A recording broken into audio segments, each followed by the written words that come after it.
है वो हमें यहाँ पर देखनी है। देखिए, अभी जो मोहम्मद यूनुस है, जो कि इंटरिम गवर्नमेंट की एक तरह से केयर टेकर है, एक तरह से प्राइम मिनिस्टर की भूमिका मान सकते हैं। एक तरह से ऐसा मान सकते हैं बांग्लादेश के अंदर अभी जो सबसे बड़ी गवर्नमेंट है, वो मोहम्मद यूनुस ही है, राइट? मोहम्मद यूनुस जो है, वो गवर्नमेंट को हेड कर रहे हैं, इंटरिम गवर्नमेंट को हेड कर रहे हैं। अभी एक बहुत अच्छा स्टेप उन्होंने दिखाया उठाया। देखिए, आपको पता है कि बहुत ज़्यादा वायलेंस हुआ है बांग्लादेश के अंदर और बांग्लादेश के वायलेंस के अंदर माइनॉरिटीज़ के ऊपर अटैक्स होना, ये एक बहुत ही ज़्यादा पेनफुल और एक तरह से बहुत ही ज़्यादा एक तरह से डिज़ास्टर इवेंट हुआ है किसके अंदर बांग्लादेश के अंदर। अब इसके अगेंस्ट में बहुत सारे लोग जो है, बहुत सारी माइनॉरिटीज जो है ना? वो क्या हुआ, वो उन्होंने प्रोटेस्ट निकाला, बहुत ज्यादा प्रोटेस्ट उन्होंने करा कि भाई हमारे साथ ऐसा क्यों कर रहे हो, हमने क्या करा है? ठीक है, शेख हसीना को आपको प्रोटेस्ट करना चाहिए, हमारी क्या गलती है इसके अंदर, राइट? इसके बाद देखेंगे आप कि जो होगा बहुत ज्यादा इसके अंदर एक तरह से प्रोटेस्ट करा गया, ना सिर्फ बांग्लादेश के अंदर करा गया बट हिंदुस्तान के अंदर भी प्रोटेस्ट होता है और यहाँ पर आप देखेंगे यूनाइटेड स्टेट्स ऑफ अमेरिका तक प्रोटेस्ट यहाँ पर होता है, राइट? और इन प्रोटेस्ट के बीच में आप देखेंगे बहुत सारे हिंदू जो हैं वो ट्राई कर रहे हैं कि वो बांग्लादेश छोड़ के भारत की तरफ चले जाए, ऐसा भी बहुत सारे लोग ट्राई करने लग गए। अब इसके अंदर अगर हम डेटा देखें तो उनकी जो माइनॉरिटीज के ऑर्गेनाइजेशन है वहां पर, ठीक है, बहुत सारी माइनॉरिटीज की ऑर्गेनाइजेशन बनी हुई है वहां पर टू सिक्योर देयर राइट्स। वो ऐसे कहती है कि देखिए एटलीस्ट 5 डेथ्स हो चुकी है अभी, ठीक है, इन पूरी इंसिडेंट के अंदर जब से शेख हसीना गई है, और 205 incidents of attack on Hindus in over 50 district since the fall of the Hasina government on August 5, right? ये इसके अंदर बताया गया है, राइट? कि माइनॉरिटी ऑर्गेनाइजेशन बोल रही है इतने यहाँ पर 5 डेथ हो गई और 205 इंसिडेंट हुए हैं किसके, अटैक्स के। अब यहाँ पर देखो कि अब यहाँ पर एक तरह से क्या है कि पूरा देश जल रहा है, राइट? अब यहाँ पर अगर लीडर खड़ा हो जाता है यहाँ पर कोई, ठीक है, और लीडर अपने मुंह से कुछ बोलता है, राइट, इसके अगेंस्ट में कि माइनॉरिटीज के ऊपर हिंसा ना करें, ठीक है, ये भी हमारे ही लोग हैं, राइट? लीडर का बहुत इंपॉर्टेंट रोल यहाँ पर हो जाता है क्योंकि उसकी ही लोग सुनेंगे, राइट? जिसके हाथ में पावर है उसकी लोग सुनेंगे। तो यहाँ पर देखिए बहुत अच्छी बात इन्होंने बोली थी जब ये अपना एक तरह से जैसे इन्होंने पावर ली, ठीक है, उसके बाद उन्होंने इंटरिम गवर्नमेंट को जैसे वो लेड करने की बात हुई, तो उन्होंने बोला था कि let us make best use of this victory. ये जो विक्ट्री हुई है that is against the what, autocracy. Autocracy के अगेंस्ट में है, डिक्टेटरशिप के अगेंस्ट में है, तो इसका सबसे ज्यादा फायदा हमें उठाना चाहिए। इसका मतलब ये नहीं कि आप हिंदूज के ऊपर अटैक कर रहे हैं, आप वहां पे बुद्धिस्ट के ऊपर अटैक कर रहे हैं, क्रिश्चियंस के ऊपर अटैक कर रहे हैं, माइनॉरिटीज के ऊपर अटैक करना इज नॉट द एम। हमारा ये एम नहीं था। हम जो ये कर रहे हैं that was for the best use of this victory. हमको क्या करना चाहिए, let us not let slip away because of our mistake. हमको अपनी गलतियां नहीं करनी चाहिए। Please refrain from the violence. हमको वायलेंस नहीं करना चाहिए, हमको गलतियां नहीं करनी चाहिए, हमको अपनी माइनॉरिटीज को तंग नहीं करना चाहिए, वो भी हमारे लिए लोग हैं, और हमको एक तरह से उनके ऊपर अत्याचार बंद कर देना चाहिए। इस तरह से मोहम्मद यूनुस ने बोला, जो कि बहुत अच्छा स्टेटमेंट था। इसके जस्ट बाद थोड़ी देर ही बाद, थोड़े दिनों ही बाद उन्होंने देखो एक टेंपल को विजिट करा, and this is very very important to understand, ठीक है, कि ये जो टेंपल का विजिट करना है, ठीक है, ट्यूसडे को ये विजिट करा गया है उनके द्वारा।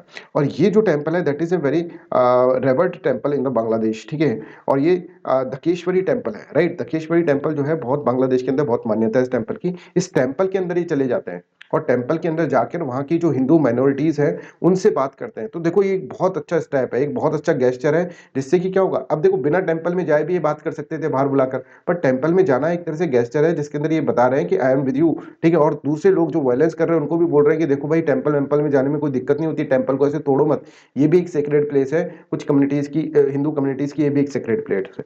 तो यहाँ पर ये गए with a Hindu minority Bangladesh facing attack last week, ठीक है। इसके बाद chief adviser Mohammad Yunus who is heading the interim government reach out on Tuesday with the visit of the Dhakeshwari temple where he meet the community leaders and assure justice. और उनको कहा कि हम आपको जस्टिस दिलाएंगे, आप टेंशन ना लें, बिल्कुल आप यहाँ पे बिल्कुल सेफ रहेंगे, थोड़ा सा हम पे विश्वास करें, बिना विश्वास करे कोई कदम ना उठाए कि हम आप किसी और कंट्री में चल रहे हैं, ऐसा कोई कदम ना उठाए। तो उन्होंने बहुत अच्छी बात कही, देखिए rights are equal for everyone, सबके लिए अधिकार जो है वो इक्वल है।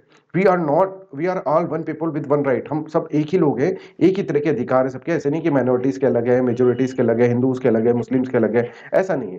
Do not make any distinction among us, please do not make any distinction कि आप अपने आप को ऐसा ना समझो कि हम तो माइनॉरिटी है, ये मेजोरिटी हमारे ऊपर अत्याचार कर रहे हैं। हमें थोड़ी दिन के लिए असिस्ट करें, एक्सरसाइज पेशेंस रखें, एंड उसके बाद आप जज करें, ठीक है। अभी से जजमेंट ना करें, अभी हमारे पास पावर आई है, पहले लॉलेसनेस थी कंट्री के अंदर, तो उसके अंदर आपके ऊपर कोई अत्याचार हो गए होंगे, बट अभी हमारे पास पावर आई है, आप एक बार पेशेंस रखें और देखें चीजों को, what we are able to do और what we are not able to do, ये आप देखें और इसके बाद फिर हमें क्रिटिसाइज करें। बहुत इंपॉर्टेंट स्टेटमेंट है। आपको पता है कि मोहम्मद यूनस जो है नोबेल लॉरेट भी है, और यहाँ पर आप देख सकते हैं कि एक पढ़ा लिखा इंसान जिसके अंदर समझ है एक चीज की कि सेकुलरिज्म कितना इंपॉर्टेंट है, कितना इंपॉर्टेंट माइनॉरिटीज है कंट्री की प्रोग्रेस के अंदर, ठीक है, वो भी इकोनॉमिस्ट, इकोनॉमी जैसे सब्जेक्ट के अंदर अगर आप देखें इनको नोबेल पुरस्कार मिला है। तो ये बोलते हैं कि भाई देखो इस तरह से ना करें, हमें थोड़ा सा मौका दें, राइट।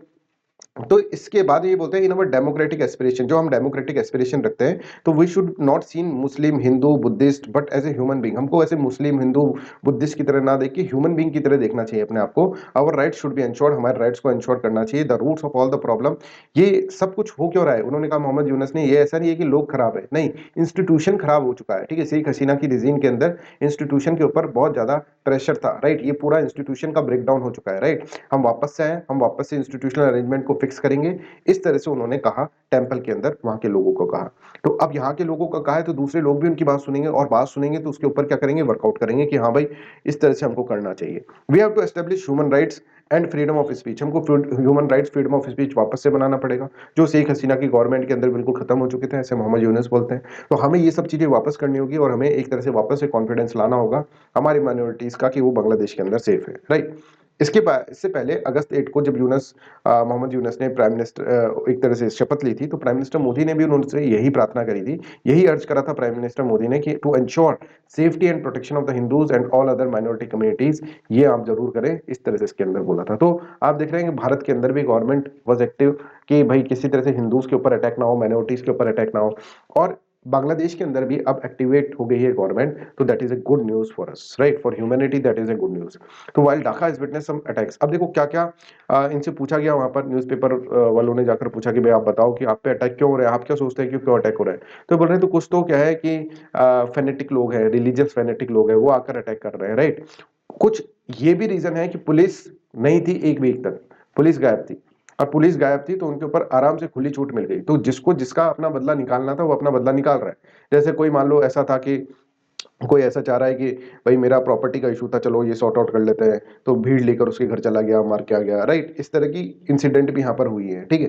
तो अब ये लोग जो है ये डर गए, ये पुलिस नहीं थी, एक तो पुलिस नहीं थी तो उनके ऊपर अटैक हुए, तो इसके बाद ये लोग स्टेशन भी नहीं जा पाए पुलिस स्टेशन, इनको लगा कि भाई पुलिस स्टेशन जाएंगे तो स्टूडेंट्स के ऑर्गेनाइजेशन को पता चल जाएगा तो हमारे ऊपर अटैक करेंगे कि हमारे ऊपर एफ, तो कोई एफआईआर कोई कंप्लेन नहीं होती, और इसमें खुली छूट मिल गई गुंडों को, जो एंटी सोशल एक्टिविस्ट है, एंटी सोशल एलिमेंट है, एक्टिविस्ट तो क्या बोले उनको, एलिमेंट जो है, उनको क्या है खुली छूट मिल गई, और खुली छूट मिलकर उन्होंने इस तरह की हरकतें कर दी, राइट। इस तरह से ये कम्युनिटी के लोग भी इसी तरह से बोल रहे हैं, राइट। और दूसरा रीजन ये है कि पॉलिटिकल डायमेंशन भी है, क्यों अटैक्स हो रहे हैं उसका पॉलिटिकल डायमेंशन भी है। बहुत सारे हिंदूज जो हैं वो सपोर्ट करते थे शेख हसीना को, शेख हसीना के अगेंस्ट में गुस्सा था, तो वो गुस्सा कहीं ना कहीं इन हिंदूज के ऊपर भी आ, जो है वो आ गया, राइट। ऐसे हिंदू माइनॉरिटीज के लीडर खुद बोल रहे हैं, many of the Hindu families were targeted for being politically affiliated with Awami leagues, some were attack because peoples were looking for an opportunity in the absence of law, ठीक है, इस तरह से इसके अंदर हुआ है, राइट। कुछ चोर उचक्के थे, उनके मजे हो गए, उन्होंने कहा कि कोई शिकायत विकायत करेगा नहीं, चलो हम चोरी कर लेते हैं, कुछ चोर उचक्के मजे हो गए, कुछ एंटी सोशल एलिमेंट्स हैं उनका मजा हो गया, कुछ लोग जो है प्रॉपर्टी का इशू सॉर्ट आउट करना था वो आ गए, ठीक है, वो होल्ड प्रॉपर्टी इशूज के ऊपर क्या करने लग गए, वहां पर अटैक करने लगे, क्योंकि पुलिस नहीं थी और पुलिस के पास कोई जा भी नहीं रहा, सबको लगता था अगर हम पुलिस के पास जाएंगे तो हो सकता है पुलिस क्या करे, पुलिस के जाने के बाद हम एफआईआर करेंगे तो स्टूडेंट ऑर्गेनाइजेशन में न्यूज कॉल फैल जाए और हमको मार पड़े हमको, राइट। इस तरह से इसके अंदर समझ में आना चाहिए। तो I hope this is clear to everyone. तो ये इस न्यूज के अंदर इंपॉर्टेंट चीज ये थी कि लीडर्स को सामने आना चाहिए, आपको एग्जाम्पल की तरह लिख सकते हो एथिक्स के अंदर कि लीडर का क्या रोल होता है, रोल ऑफ लीडर, लीडर का ये रोल है कि जो इनसिक्योरिटीज डेवलप है, ठीक है, पहले तो अपनी गलती माने, कोई गलती कराए तो उस गलती को माने, फिर जो इनसिक्योरिटीज डेवलप है कम्युनिटीज के अंदर उनको जाके सॉर्ट आउट करो, एकदम लीड एट फ्रंट, यहाँ पर होता है फ्रंट पे लीड करना, ठीक है, ऐसा नहीं कि भीड़ के अंदर लीड एट फ्रंट कर रहे हैं आप, तो दिस इज इंपॉर्टेंट थिंग। तो that's all, thank about this news, right. Hello everyone, कैसी लग रही है आपको class? I hope you are finding it very interesting. देखिए, हम अधिष्ठान आईएएस चैनल पर आपको ऐसी बहुत सारी classes free of cost provide कर रहे हैं। जैसे आप देखेंगे इंडियन एक्सप्रेस एनालिसिस चल रहा है, आप देखेंगे कि क्विजेज भी बहुत सारी चल रही हैं, और 1.5 ईयर करंट अफेयर सीरीज भी हमने स्टार्ट कर दिया अभी से ही, राइट, जिससे कि आपको लास्ट के अंदर कोई लोड ना है। इस बार अधिष्ठान आईएएस पे बहुत सारी चीजें आपको मिलने वाली है। कुछ फ्री कोर्सेज हैं, कुछ पेड कोर्सेज है। पेड कोर्स में अभी जो हमारा स्टार्ट होने वाला है वो है 15 अगस्त को इकोनॉमिक्स का batch. Believe me or not, this batch is going to be very important. जिन भी बच्चों को इकोनॉमिक्स से थोड़ा सा भी साइकोलॉजिकल फियर रखता है, वो इस बैच को ज्वाइन कर लो। इसके अंदर हम पूरा का पूरा प्रीलिम्स और मेंस ओरिएंटेड पूरा पढ़ाएंगे, आपको पूरे अच्छे अच्छे तरह से डिस्कशन कराएंगे, राइट। बहुत सारी चीजें जो होंगी, ठीक है, रिपोर्ट्स जो हैं, budget, economic surveys, NITI Aayog की रिपोर्ट्स और बहुत सारी जो एडमिनिस्ट्रेटिव रिपोर्ट्स हैं, वो आपको इसके अंदर पढ़ाएंगे। और मैं बिलीव मी कि ये आपके लिए एक तरह से लाइफ चेंजिंग हो सकता है, आपका एक पूरी प्रिपरेशन को आपको एक बहुत धार दे सकता है ये वाला बैच, ठीक है। इस बैच को जरूर ज्वाइन करो। डिस्क्रिप्शन में इसके अंदर सब कुछ लिखा हुआ है कि एक लिंक दे रखा है, ठीक है। उस लिंक को क्लिक करोगे तो उसके अंदर मैंने पूरा एक्सप्लेन कर रखा है कि हम इस बैच को कैसे लेकर जाएंगे। डे वाइज शेड्यूल आपको दिया जाएगा, राइट। आपको हर दिन आपके लिए क्वेश्चंस होंगे, ठीक है। आपके लिए प्रीलिम्स की टेस्ट सीरीज अलग से होगी, मेंस की टेस्ट सीरीज होगी, how to write the answer, answer कैसे लिखना चाहिए, ऐसे के अंदर कैसे यूज करना चाहिए, सोसाइटी के अंदर इकोनॉमिक्स को कैसे डालना चाहिए, ठीक है, पॉलिटी के अंदर किस तरह से इकोनॉमिक्स को मिक्स करके हमको चीजें लिखनी होती है, वो सब चीजें आपको बहुत अच्छे से पढ़ाएंगे।